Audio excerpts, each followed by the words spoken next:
very hard filming with a friend. I had lofty plans, but ain't that just always the way?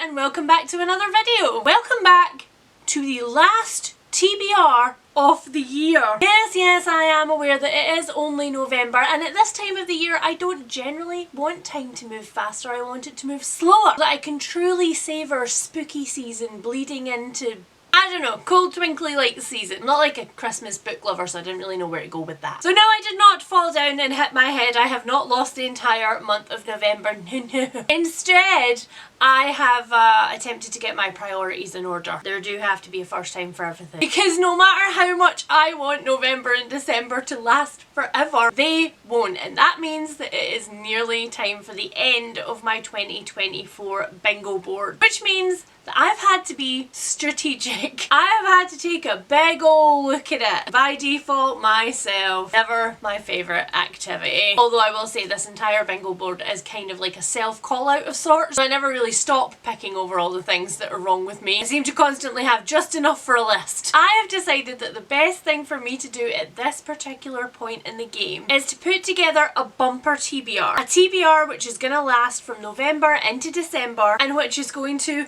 hopefully meet a bunch of my goals. Now, would it be a TBR that I created if there wasn't a little bit of chaos? Well, no.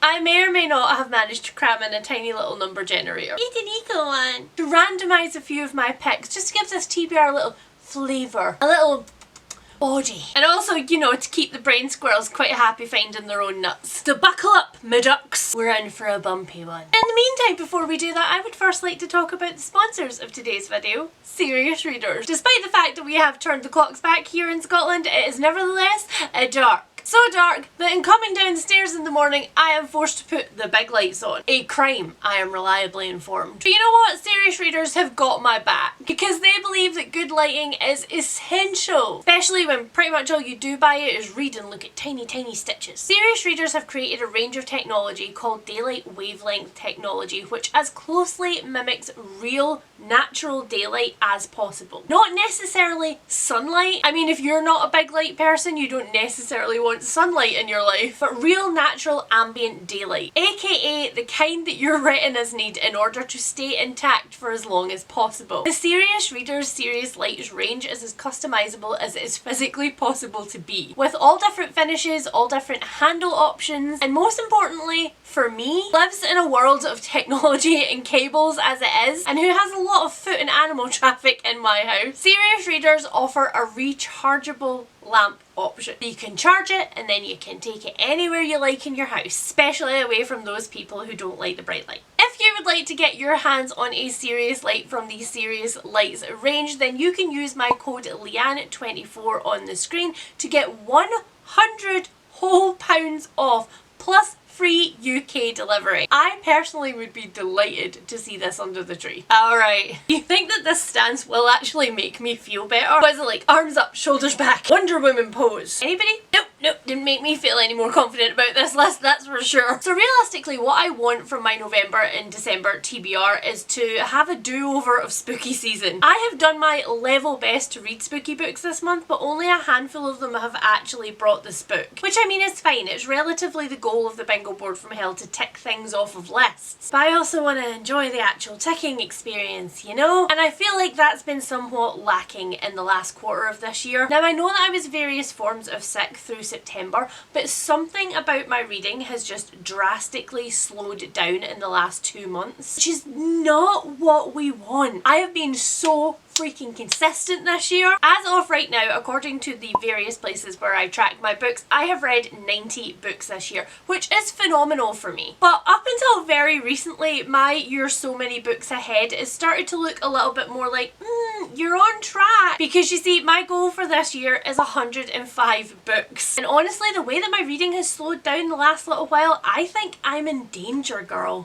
So, what do we know? Well, the first thing that we know is on my TBR is all of the books that I bought in Rare. Here they are, all on the screen together. I'm going to hate myself for saying that in editing later, but... And I have committed that the next episode of the 60% Diaries is just going to be clearing off all of the Rare books that landed on my TBR. So we already know that those books exist. I feel like I should be putting like a counter down in the corner here, but I don't know if that's actually going to demotivate me.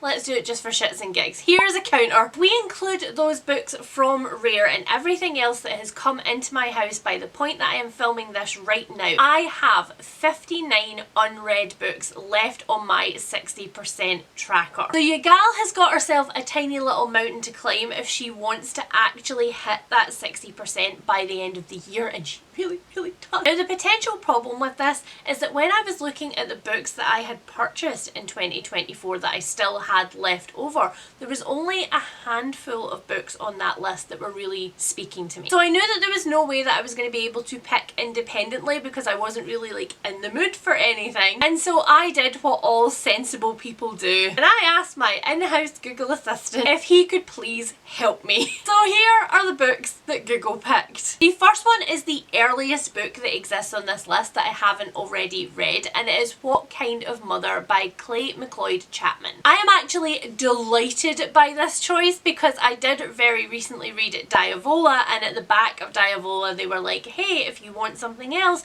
that has this kind of rough tone, you should maybe pick up this one. And this is already on my shelf, so go me. So this one is about Maddie Price. She got pregnant in high school and pretty much fled her tiny town in Virginia and wanted nothing to do with it or the people there ever again. Now, thanks to a horrible set of circumstances, she is forced to bring her teenage daughter back to this town where they have a stable roof but not a stable income. And so Maddie does what she does best, and she sets herself up as a fortune teller. Enter Henry McCabe, another name that this entire town knows because 5 years ago Henry's infant son went missing. He is also somebody that Maddie knew from high school, and so they, you know, strike up a new relationship. But when she eventually reads Henry's palm, what she sees there is exceedingly disturbing. Or at least I freaking hope it is. Really hoping for the disturbing. Now the second book that Google picked is a bit of a problem for me. It picked The Last Devil to Die by Richard Osman, which is book 4 in the Thursday Murder Club series. I'm not gonna lie guys, I haven't fallen in love with the Thursday Murder Club series the way that everybody else has. Loads and loads of people absolutely adore the characters in these books, and I was just a little bit bored. I don't actually know what I'm doing with this series. I think I might be unhauling all of the books in it. I guess watch this space for the series tracker update that you know is coming at the end of the year for me to tell you what I decide on that one. The next pick was The Under History by Karen Warren. This is one that I actually feel really bad that I haven't read yet because it has in fact become a bit of a rainy day book for me. One of those books that I think I'm going to fall absolutely head over heels for, and so I have kept it for the perfect time, but the perfect time does not exist. And it turns out that my lovely little Google Assistant has decided that the perfect time is now. So this is about an elderly woman who lives in a very unusual house. This house is her family home, and it is a sprawling, rambling mansion. When she was younger, a plane flew into this mansion on purpose and left it in absolute ruins, and she has made it her entire life's work to rebuild this. But she hasn't just restored the original mansion, she has also added a bunch of themed rooms. And each one of these rooms is themed towards a particular person who used to live or have connections with the house. It's essentially like a little time capsule, like they still lived there. And she operates this mansion as a museum. So this day she is taking around the very last tour group of the day. It's a small family with some very overtired children, and some really sketch dudes turn up for this tour. And as those bad vibes get stronger as they are carrying on the tour, she realises that they have vastly underestimated the type of old lady that she is. You know that this is exactly the kind of heroine that I love to read about the most, which is absolutely the reason why I haven't read it yet. But I will. I'm gonna, apparently in November or December. The next book that it picked was a bit of a random one. This is also a tiny one, which kind of works for me because there are some very big books on this list later on, and that book book is The Outsiders. This will maybe be only the second or third modern classic that I have read this year, which was a little bit of a weird experience for me when I realised, and so there might be something to kind of rectify that on my 2025 bingo board from hell. And yes, there will be a version for you to use to put yourself through hell in 2025. It will have new artwork and I will release it in December for you,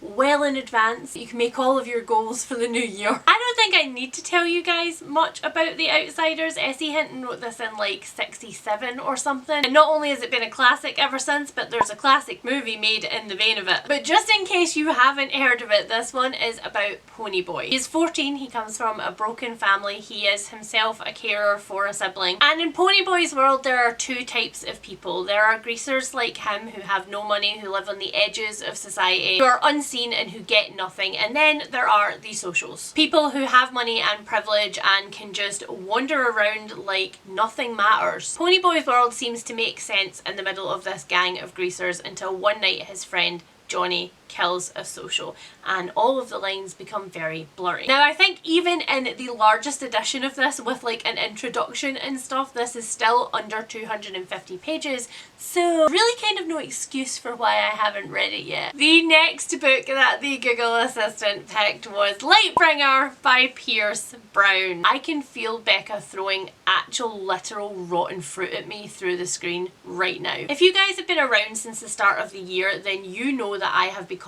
absolutely obsessed, devoted to, compelled by, haven't shut up about the Red Rising series by Pierce Brown. And when I first picked it up, I was absolutely ripping through it. There are currently 6 published books in this series, and we're going to be getting book 7, which is the final book in the series, at some point next year. Probably not early next year, but at some point next year. And your girl got stuck halfway through Dark Age, which is book 5. And the reason that I'm stuck halfway through Dark Age is because I know something really horribly terrible is about to happen, and I just haven't been able to emotionally prepare myself for it. That's the reason I haven't picked it up yet, because I am a big, massive chicken. You see, the Red Rising series by Pierce Brown is filled with horrible things. It is essentially about a societal uprising. It is about Darrow. He lives under the surface of Mars as a Red, one of the mining class, and the Reds have been told that it is their job to mine for a very particular mineral under the surface of Mars in order that they will be able to terraform the surface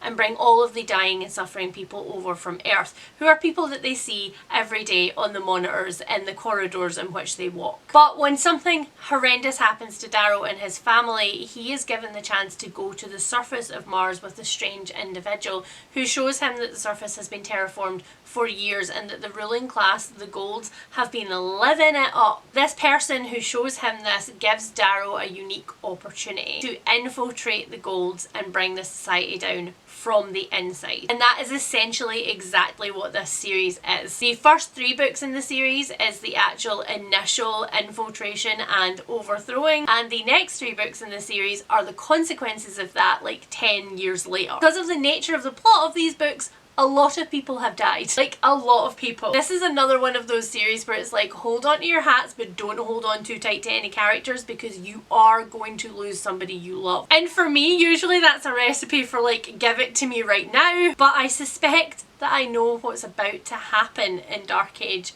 I don't want it. You guys saw me have an absolute emotional breakdown at the end of book 3 when one of my favourite characters died, and I have a strong suspicion that that's about to happen again. So in order to read Lightbringer, I first have to finish Dark Age, but I have promised myself, independent of this pick, I was going to do that before the end of the year, so that there's a chance that I can actually reread these in time for the next one coming out. Because you know that your gal is strongly in her reread her favourite books over and over phase of her life right now, and then Becca can stop asking me about it on every single freaking sprint we do together. Love you, girl. And then finally, I think Google maybe heard me when I was flailing a bit, because it decided to give me a fantasy book, although I am a bit confused at this point as to exactly what this fantasy book is. Allow me to explain. The book that it picked was How to Become the Dark Lord or Die Trying. This is a tongue-in-cheek, extremely grimdark, very funny view of one particular character whose entire purpose it is to overthrow the Dark Lord,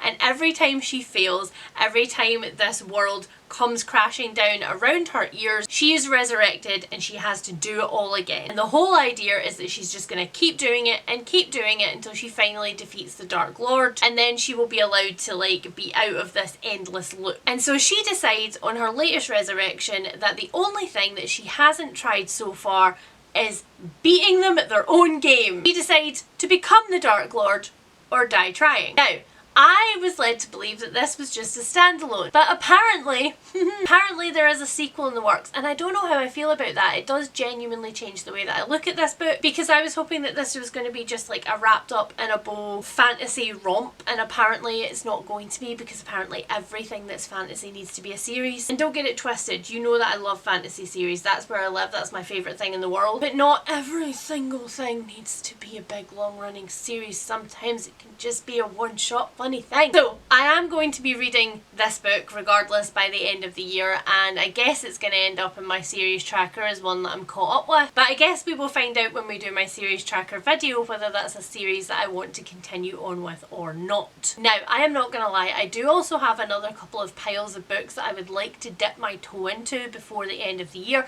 and one of those is my TBR Veterans. For those of you who are asking, I am going to be carrying on my TBR Veterans series, and I'm probably just going to keep it going for as long as I have TBR Veterans, which realistically is going to end up being a kind of like forever and ever situation, I think, because as the time goes on and new books end up in my library, more and more books get pushed to the back. While I don't think I'm ever going to have the same kind of backlog that I had when I started that spreadsheet, I am still always going to have books that have been on my shelf longer than others. There will still always be veterans of the collection. So I do have a whole spreadsheet worth of books that I want to dip my toe into to bring you a TBR Veterans vlog before the end of the year. And there are another couple of most anticipated books which I didn't get to this year, like the reappearance of Rachel Price by Holly Jackson, like Mislaid in Parts Half Known by Shauna Maguire, the latest Wayward Children book.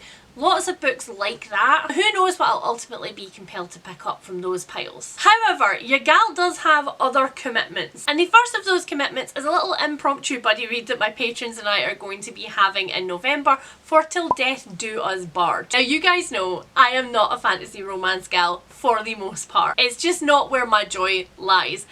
But this blurb, my guys. This one is about Logan the Bear Seeker. He hung up his axe several years ago in order to settle down with his sunshiny husband, Pi. Because you see, Pi is a bard and Pi didn't really want to adventure around the world hacking limbs off things. He just wanted to have a nice quiet marriage. But when Pi suddenly disappears, Logan is forced to reassess everything that he thought that he knew about their marriage and the world in general, because he realises that Pi is being blackmailed to steal a very, very nasty mystical artifact, and that if he doesn't intervene, he might lose everything that he loves. I don't often get little kicky feet about romance books, but something in my brain just went, I need that. And it turns out that this was a thing that my patrons also thought. So if you would like to join in that buddy read, you can pop over to Patreon, the link is always below. Join us in the haunted little Scottish town of Lochfern. We're a very welcoming and very chatty group over there. I guarantee you're going to find pals. And then there is my favourite project in the entire world, the Fits Along. The Fits Along is a complete read-along of the Realm of the Elderlings books, and we are now, I cannot believe it, but we are now at the end of the second trilogy. How did that happen? But over November and December we are not only reading Ship of Magic, we are also reading the 2 companion short story slash like novella collections. They are optional, you don't have to read them in order to get like a full understanding of the Realm of the Elderlings, but they definitely do have lore in them that you're not going to find anywhere else. So I have those books to read, and I of course am delighted because we know that the Live Ship Traders trilogy is my least favourite in the entire Realm of the Elderlings, and I'm very excited to get back to my boy Fitz. Then I do also have the Thief read along, which I would like to actually manage to make it to a live show from. In November and December we will be reading The King of Atolia and Conspiracy of Kings, which is book 3 and 4 in that series. And then finally,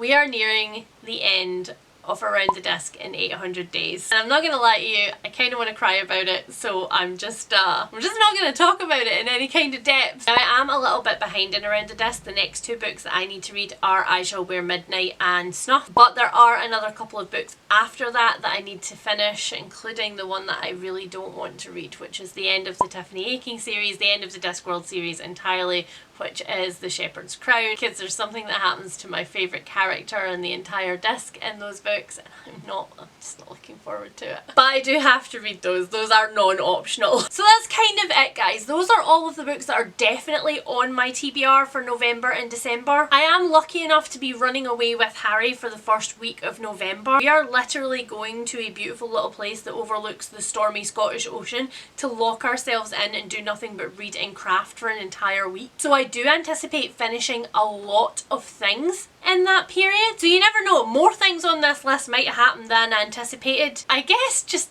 wish me luck. So if you have got all the way through this video, then leave me your favourite numbers related emoji down below. I'm not going to limit you, you choose your favourite in the eternal hopes that I will beat the numbers of my bingo board from hell. As always, if you have read any of the books that I've talked about here today and you would like to talk to me about them down below, then please do that. But please also tell me, what is on your TBR for the last 2 months of the year? What are your absolute priority books that you must get finished on pain of, I don't know, being extremely disappointed in yourself, I guess? I am dying to hear what's on your list. Don't forget, if you would like to get your hands on a series light, then you can use my code Leanne24 here on screen and my link down below in the description to get £100 off and free UK delivery just in time for that perfect festive gift. If you are new here and you are dying to join in with me in 2025 with your own bingo board from hell challenge, then please subscribe so that you can be alerted when the brand new version drops. And if you are one of my returning subscribers, I see you, you keep me going. Please hit that like button on the way out the door because it really does help my channel. And I will speak to all of you guys really soon.